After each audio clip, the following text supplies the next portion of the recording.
শহরের নামকরা বিশ্ববিদ্যালয়ের ক্যান্টিনের সামনে তখন দুপুরে তপ্ত রোদ আর শিক্ষার্থীদের ভিড়। কেউ আড্ডা দিচ্ছে, কেউ হাসছে, কেউ বা ব্যস্ত নিজের দুনিয়ায়। সেই ভিড়ের মাঝখানে দাঁড়িয়েছিল নিলয়, সাধারণ পরিবারের এক মেধাবী ছেলে। পরনে ধুয়ে ধুয়ে রং উঠে যাওয়া শার্ট, পায়ে পুরনো জুতো আর হাতে ছোট্ট একটা নীল ফুল। 4 বছর ধরে বুকের ভেতর লুকিয়ে রাখা ভালোবাসার কথা আজ সে বলবে মেহেরিনকে। বুক ধড়ফড় করছিল, গলা শুকিয়ে যাচ্ছিল, তবুও সাহস সঞ্চয় করে সে মেহেরিনের সামনে গিয়ে দাঁড়াল। মেহেরিন তখন তার বান্ধবীদের সঙ্গে গল্প করছিল। শহরের বড় শিল্পপতির মেয়ে, বিলাসী জীবনে অভ্যস্ত, আত্মবিশ্বাসে ভরপুর। নিলয় কাঁপা গলায় বলল, আমি জানি আমি তোমার লেভেলের নই, কিন্তু 4 বছর ধরে তোমাকে ভালোবাসি। কথাটা শেষ হতে না হতেই চারপাশে অদ্ভুত নীরবতা নেমে এলো। তারপর ভেসে উঠল তীক্ষ্ণ হাসি। মেহেরিন এগিয়ে এসে ঠান্ডা গলায় বলল, তুমি আমাকে প্রপোজ করছ? তোমার বাবা তো ছোট একটা মুদি দোকান চালায়, তাই না?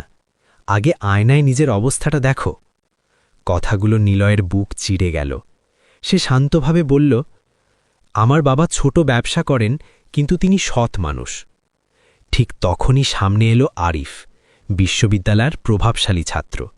সে নিলয়কে ধাক্কা দিয়ে বলল, গরিবের ছেলেরা বেশি স্বপ্ন দেখলে এমনই হয়, আগে নিজের স্ট্যাটাস বানাও।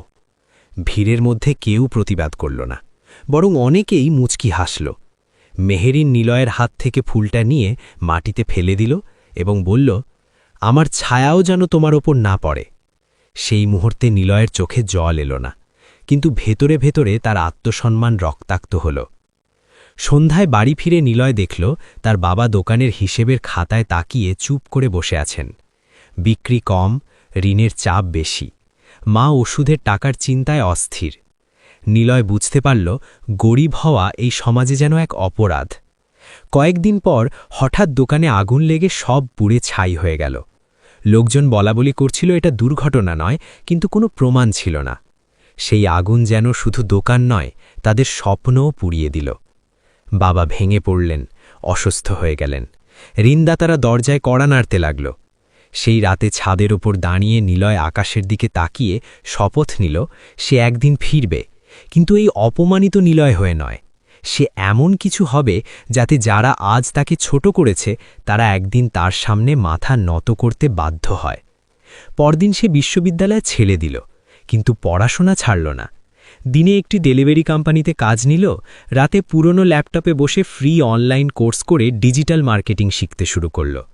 আত্মীয়রা হাসল, বন্ধুরা বলল তার দ্বারা কিচ্ছু হবে না, কিন্তু নিলয়ের চোখে তখন অন্য আগুন। গভীর রাত পর্যন্ত সে কাজ করত, শেখার চেষ্টা করত, ভুল করত, আবার উঠে দাঁড়াত। এক রাতে বিদেশি এক ক্লায়েন্টের কাছ থেকে বড় একটি প্রজেক্ট পেল। কয়েক সপ্তাহের নিরলস পরিশ্রমের পর সে পেল তার জীবনের প্রথম বড় আয়, $800। টাকাটা হাতে পেয়ে তার চোখ ভিজে উঠল, কারণ এটা শুধু টাকা ছিল না, এটা ছিল তার আত্মসম্মান ফিরে পাওয়ার প্রথম ধাপ। সে বুঝল পথ এখনও অনেক লম্বা, কিন্তু সে ঠিক দিকেই হাঁটছে। অন্যদিকে মেহেরিন আর আরিফ তখনও বিলাসী জীবনে ব্যস্ত, অহংকারে অন্ধ। তারা জানেই না নীরবে এক ঝড় তৈরি হচ্ছে। নিলয় সিদ্ধান্ত নিল সে নিজের একটি ডিজিটাল কোম্পানি গড়বে। নাম দিল ব্লু হরাইজন টেক। আর সেই সিদ্ধান্তই একদিন বদলে দেবে সবার জীবন। ব্লু হরাইজন টেক নামটা তখন শুধু একটি ফেসবুক পেজ আর ছোট্ট একটি লোগোর মধ্যেই সীমাবদ্ধ ছিল। নিলয়ের কাছে না ছিল বড় অফিস, না ছিল কোনো কর্মচারী, ছিল শুধু একটাই জিনিস, অদম্য জেদ। দিনের বেলা ডেলিভারির কাজ করে ক্লান্ত শরীরে রাতে সে ল্যাপটপ খুলে বসত। একটার পর একটা প্রজেক্টে বিট করত, বেশিরভাগই রিজেক্ট হতো। তবুও সে থামেনি, কারণ সে জানত সফলতার দরজায় কড়া নাড়তে থাকলে একদিন না একদিন দরজা খুলবেই। ধীরে ধীরে ছোট ছোট কাজ আসতে শুরু করল। কেউ ওয়েবসাইট বানাতে দিত, কেউ সোশ্যাল মিডিয়া ম্যানেজমেন্টের কাজ। সে একাই সব করত। রাত জেগে কাজ, সকালে ডেলিভারি, দুপুরে বাবার ওষুধ কেনা। জীবন যেন এক যুদ্ধক্ষেত্র। তবুও তার ভেতরের আগুন নেভেনি, বরং প্রতিটি অপমান তাকে আরও শক্ত করছিল। মাঝে মাঝে মেহেরিনের সেই কথাগুলো তার কানে বাজত, স্ট্যাটাস বানাও, তারপর প্রেম করো। তখন সে আরও বেশি পরিশ্রম করত। 1 বছরের মধ্যে নিলয় ডেলিভারির চাকরি ছেড়ে দিল। তার অনলাইন ইনকাম এখন মাসে লাখ টাকার কাছাকাছি।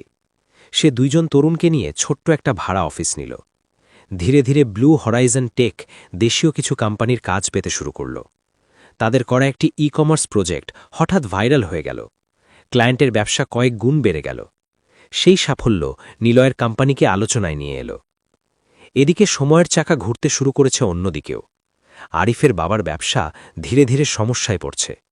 কিছু ভুল বিনিয়োগ, কিছু আইনি জটিলতা, সব মিলিয়ে কোম্পানির অবস্থা নড়বড়ে। বিলাসী জীবনযাপন আর অহংকারে অন্ধ আরিফ কিছুই বুঝতে পারছিল না। তার ধারণা ছিল টাকা কখনো শেষ হবে না। অন্যদিকে মেহেরিনও আরিফের সাথে সম্পর্কে জড়িয়ে পড়েছিল। টাকার ঝলকানিতে সে ভবিষ্যৎ দেখেছিল, কিন্তু সেই ভবিষ্যতের ভিত যে নড়বড়ে তা সে বুঝতে পারেনি। 2 বছর পর নিলয়ের কোম্পানি দেশের বাইরে কাজ পেতে শুরু করল। একটি বিদেশি স্টার্টআপ তাদের সঙ্গে বড় চুক্তি করল। সেই চুক্তির টাকা আসতেই নিলয় প্রথম কাজ করল, তাদের পুড়ে যাওয়া দোকানের জায়গায় বাবার জন্য নতুন আধুনিক দোকান তৈরি করল। বাবার চোখে পানি এসে গেল। তিনি বললেন, বাবা, মানুষকে ছোট করে কখনো বড় হওয়া যায় না। নিলয় চুপচাপ বাবার হাত ধরেছিল। তার ভেতরের প্রতিশোধের আগুন তখনও জ্বলছিল, কিন্তু বাবার কথাগুলো তাকে ভেতর থেকে নরম করে দিচ্ছিল। একদিন একটি বিজনেস কনফারেন্সে ব্লু হরাইজন টেকের সিইও হিসাবে নিলয়কে আমন্ত্রণ জানানো হল। বড় বড় ব্যবসায়ীরা সেখানে উপস্থিত। মঞ্চে উঠে যখন সে নিজের সংগ্রামের গল্প বলছিল, পুরো হলরুম নীরব হয়ে শুনছিল। সেই মুহূর্তে পেছনের সারিতে বসা পরিচিত মুখ তার চোখে পড়ল। মেহেরিন।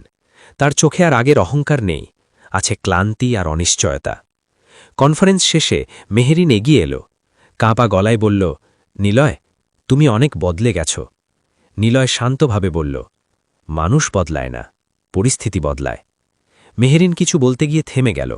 সে বুঝতে পারছিল না কিভাবে ক্ষমা চাইবে। কিন্তু নিলয়ের চোখে তখন আর আগের কষ্ট নেই, আছে এক অদ্ভুত আত্মবিশ্বাস। এদিকে খবর এলো, আরিফের বাবার কোম্পানি বড় ঋণে ডুবে গেছে। ব্যাংক নোটিশ দিয়েছে, যদি দ্রুত বড় বিনিয়োগ না আসে কোম্পানি নিলামে উঠবে। শহরের ব্যবসায়িক মহলে তোলপাড় শুরু হল। নিলয় খবরটা শুনে গভীরভাবে চিন্তা করল। যে মানুষ একদিন তাকে অপমান করেছিল, আজ তার সাম্রাজ্য ভেঙে পড়ছে। এটা কি কাকতলীয়, নাকি সময়ের বিচার? নিলয় তার টিমকে বলল, আমরা নিলামে অংশ নেব। সবাই অবাক, এত বড় কোম্পানি কেনার ঝুঁকি বিশাল। কিন্তু নিলয়ের চোখে তখন সেই পুরনো আগুন জ্বলছে। সে জানে এ শুধু ব্যবসা নয়, এ এক ইতিহাসের মোড়। শহরের সবচেয়ে বড় কনভেনশন হলে নিলামের আয়োজন হল। বড় বড় শিল্পপতি, বিনিয়োগকারী সবাই উপস্থিত। আরিফ সামনের সারিতে বসে আছে, মুখে দুশ্চিন্তার ছাপ। তার চারপাশের জৌলস হারিয়ে গেছে। নিলাম শুরু হল। দাম উঠতে লাগল কোটি থেকে শত কোটি। হলরুমে উত্তেজনা চরমে। ঠিক তখন দরজা খুলে ভেতরে প্রবেশ করল নিলয়। পরনে সুশৃঙ্খল স্যুট, চোখে দৃঢ়তা। সবাই তাকিয়ে রইল। সে শান্ত কণ্ঠে বলল, আমাদের বিড 200 কোটি। পুরো হলরুম নিস্তব্ধ। আরিফ বিস্ময়ে তাকিয়ে রইল। সে এখনও বুঝতে পারেনি তার সামনে দাঁড়িয়ে আছে সেই ছেলেটি যাকে একদিন সে ধাক্কা মেরে সরিয়ে দিয়েছিল। হলরুমে তখন পিনপতন নীরবতা। নিলয়ের 200 কোটি টাকার বিড যেন বজ্রপাতের মতো আঘাত করেছিল সবার কানে। উপস্থিত ব্যবসায়ীরা একে অন্যের মুখের দিকে তাকাচ্ছিল। কেউ ভাবতেও পারেনি এত বড় অঙ্কের প্রস্তাব আসবে। আরিফ বিস্ময়ে স্থির হয়ে বসে রইল। তার চোখে সন্দেহ, ভয় আর অবিশ্বাস একসাথে ভিড় করেছে। নিলাম কর্মকর্তা 3 বার হাতুড়ি বাজালেন।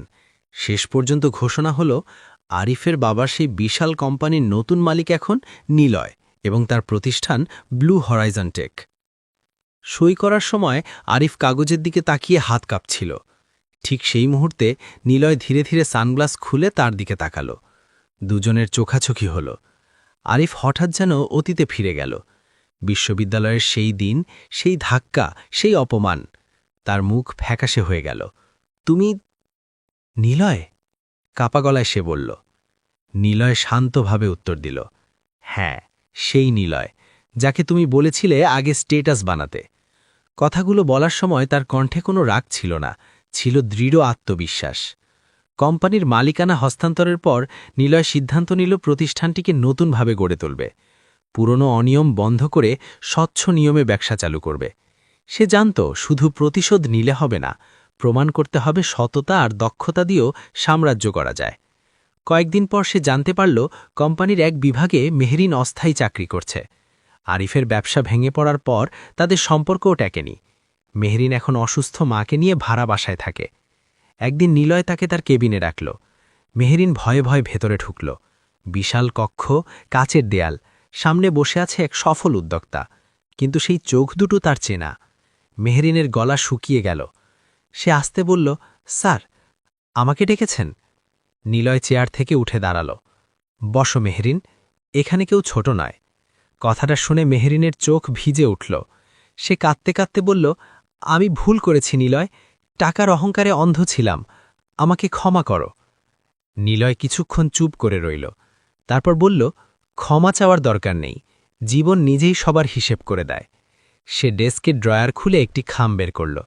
ভেতরে একটি চেক। এটা তোমার মায়ের চিকিৎসার জন্য। এটা দানও নয় আর ঋণও নয়, এটা একজন মানুষের প্রতি আরেকজন মানুষের দায়িত্ব। মেহরিন অবাক হয়ে তাকিয়ে রইল। তার মনে হচ্ছিল যাকে একদিন সে ছোট করেছিল, আজ সেই মানুষটাই সবচেয়ে বড় হয়ে দাঁড়িয়েছে মনের দিক থেকে। মেহরিন কাঁদতে কাঁদতে বলল, তুমি সত্যিই জিতে গেছ নিলয়। নিলয় হালকা হাসল। আমি কারো হার চাইছিলাম না, আমি শুধু নিজেকে প্রমাণ করতে চেয়েছিলাম। তার চোখে তখন আর প্রতিশোধের আগুন নেই, আছে শান্তি।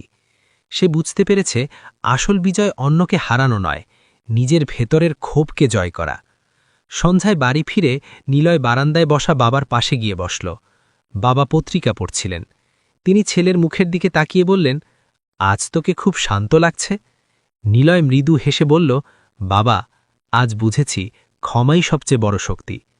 বাবা তার কাঁধে হাত রেখে বললেন, মনে রাখবি, মানুষকে ছোট করলে নিজের উচ্চতা কমে যায়।